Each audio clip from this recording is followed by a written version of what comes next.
Parang parang sa akin masama ang loob ko, eh.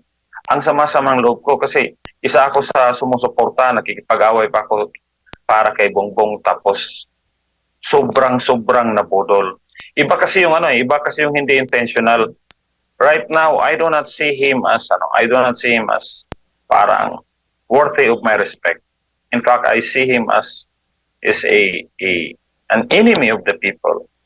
Kasi hindi na siya nakikinig. And the worst, yung mga tao pa niya yung ang ginagawa ng gobyerno natin ngayon is totally ignoring public service. Ang ginagawa nila ngayon, nakaw dito, nakaw sa kaliwa, nakaw sa kanan. Wala, parang wala tayong gobyerno sa ngayon.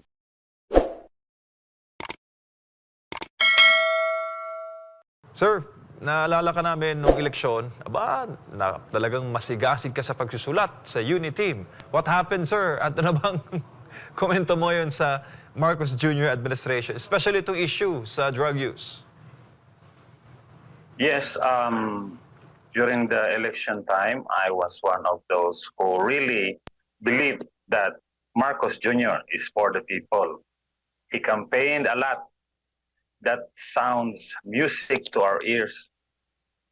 But when he became the president, suddenly he abandoned everything that he promised to the people.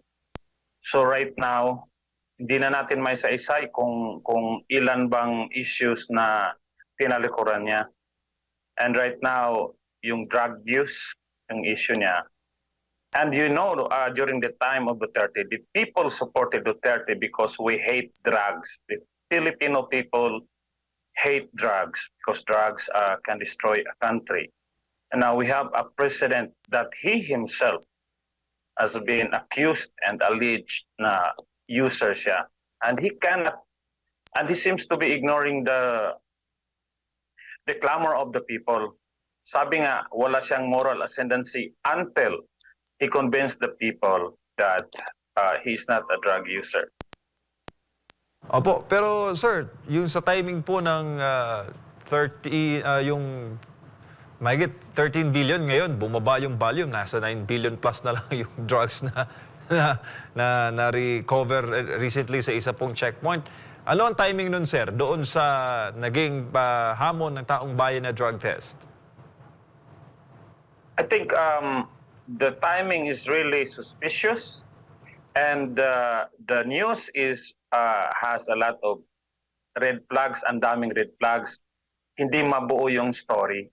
Any event or any drug operations that is done naturally will have different angles that can be examined by any ordinary people, at it will naturally flow and convince people na totoo. But this 13 billion shabu drug bust, if we call that, it raised a lot of questions than answer. Ang isa pa, it's very paramang it smells fishy when you saw the president himself trying to beat the one who apprehended yung captain. Parang ano to?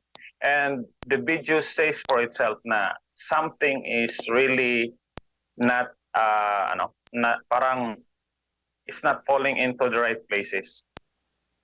Can you imagine hauling this much amount of shabu? The volume itself,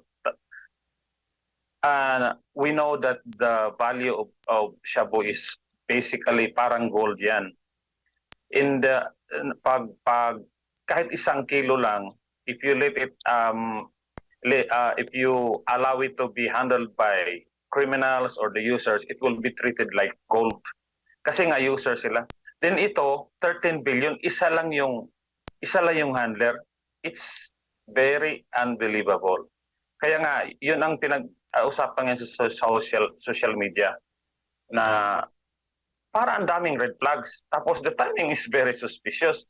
So instead of giving the administration a thumbs up, it brings more suspicion. It brings more doubt.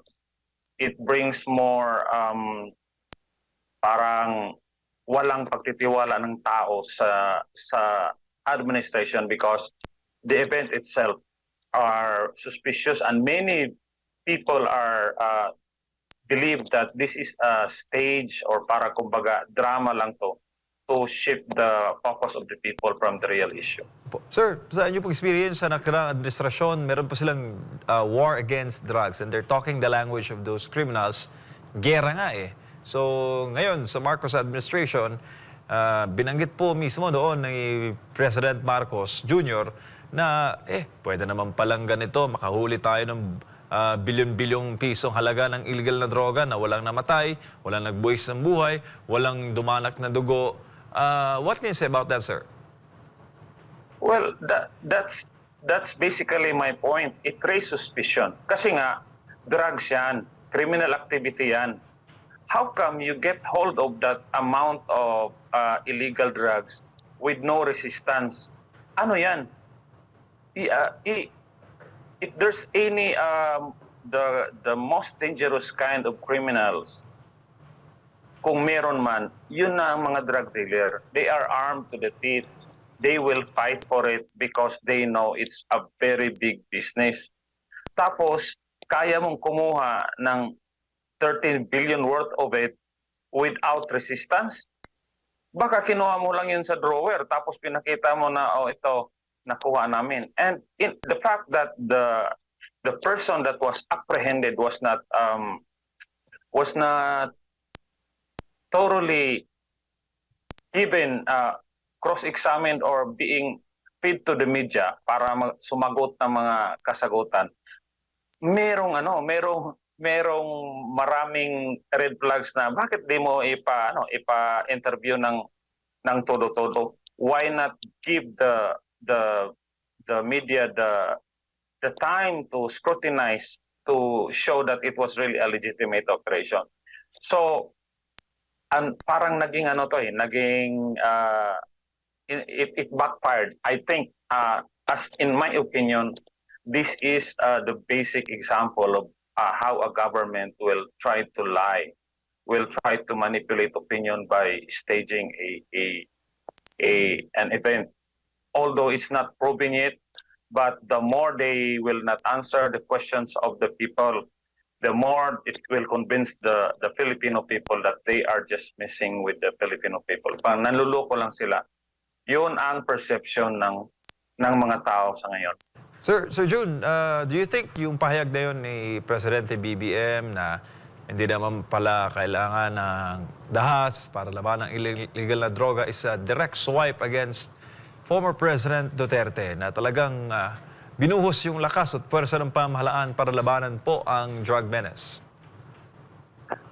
No amount of news, no amount of words can change or can convince the Filipino people na Duterte was less or not or Bongbong Marcos is better than Duterte. We the people, especially me from Cebu, I am a witness how President Duterte, ex-President Duterte wiped out the drug monies na kumbaga sa Bisaya nalimpyo ang dalan, wala yung mga adik-adik. The drug lords were gone, yung mga adik criminality were completely, I think 98% na wala sila. Tapos during Marcos time, in less than a year, bumalik agad yung street selling ng shabu. Kahit ilang bisis pa magsalita si Bongbong o kahit ilang drug operations pa na kaduda-duda, no amount of PR against Duterte that can convince the people otherwise, because we the people believe that Duterte was serving the interest of the Filipino people. While Marcos, the reason why he is called Budol man, he is called Bangag, and all other derogatory names is because hindi nagtugma yung sinasabi niya sa ginagawa niya. Right now, we do not see a president that works for the Filipino people. We do not see a president that think and feel the concerns of the Filipino people. We only see a president who works for the United States, whose objective is to bring a chaos in our country. Sir June, maayong gabi, si Admar po ito. Sir, bumaba po si dating Pangulong Rodrigo Duterte na may mataas na rating. Mas mataas kumpara doon sa pag-upo niya sa pwesto. At kung pagbabasehan mo yung mga nakalipas na mga presidente, iba yung trend nila. Mataas sa una, pagbaba nila, mababa rin yung kanilang rating. Iba itong si dating Pangulong Rodrigo Duterte. Ibig sabihin, kontento ang taong bayan sa kung ano ang klase ng kanyang pamamalakad, ano ang kanyang ginawang pamamahala sa ating bansa. Hindi pwedeng isantabi, hindi pwedeng kumbaga kutsain, considering satisfied ang nakararami sa ating mga kababayan. Kung pagbabatayan po yung mga survey, nakikita mo ba na parang binabaliwala ng kasalukuyang administrasyon yung naging inputs? Dahil alam mo naman dito sa Pilipinas po, pag hindi pangalan mo ang nakatatak, ay hindi ko pagpapatuloy ito.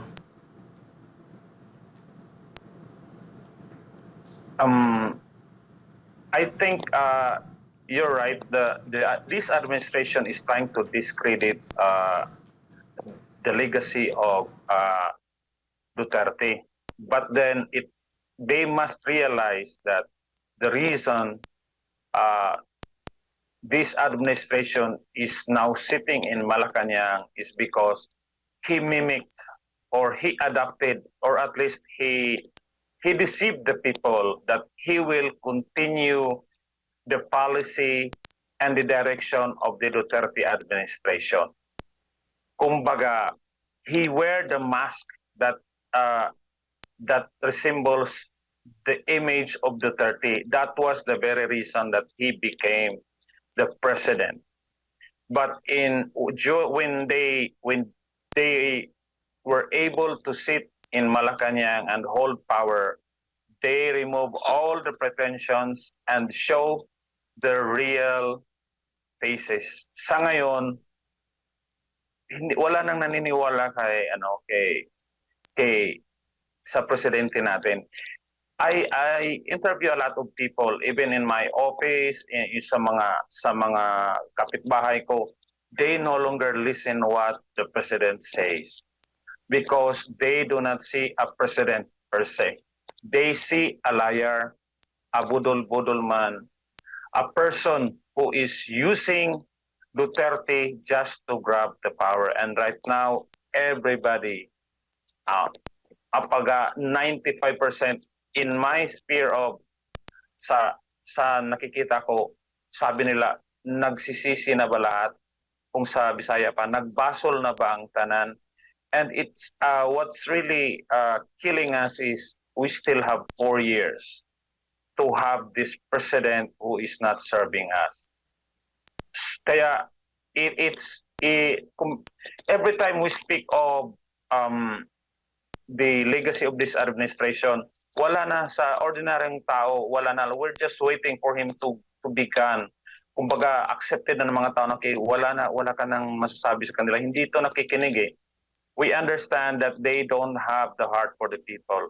We just want our heroes, kung sino man yung matatapang or sino yung Pilipino na who will defend this country against a president who will not serve us. Sana mapalitan na siya, or sana there will be a divine intervention na hindi na pahirapan yung Pinoy, because parang sobra-sobra na makita siya everyday that he's saying something that he doesn't mean, and we know he is not our president as far as his heart is concerned. He's not serving us. Siguro, mensahe na lang sa taong bayan po, Sir June, sa mga pangyayari ngayon. Kasi at the end of the day, ang taong bayan ang mas may kapangyarihan at galing sa taong bayan ang kapangyarihan ng mga namumuno ngayon. Ano ba ang dapat maging ugali, dapat gawin ng taong bayan sa ngayon? Sila man ay, lalo na yung mga nabudol at yung mga nagdadalawang isip pa. Kasi both sides, yung kanilang mga naririnig at yung mga naging bulag pa rin sa katotohanan? Well, as far as Filipinos are concerned, I think what we can do is really to continue supporting kung meron man sanang matinong nagawa ang administration. But I've been observing, I've been trying to look at anything na may relevance talaga sa interest ng Pinoy. Parang wala eh.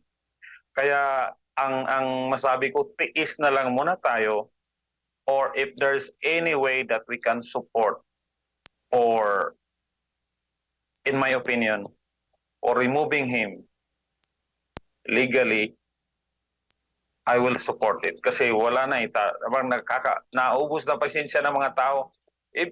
Kahit saang lugar ngayon, shabu is being sold, and no one cares. And to think, hindi lang, ang daming problema ng internal problems natin, sasabayan pa ng gera na warmongering, bibit-bitin pa yung Amerikano dito, or what? Imagine na nga tayo, hindi nga natin na solve yung internal problem natin, rebellion, tapos haharap tayo sa superpower. So I think I cannot give a good advice, or at least my message is parang sa akin masama ang loob ko eh. Ang sama-samang loob ko kasi isa ako sa sumusuporta, nakikipag-away pa ako para kay Bongbong, tapos sobrang nabudol. Iba kasi yung hindi intentional.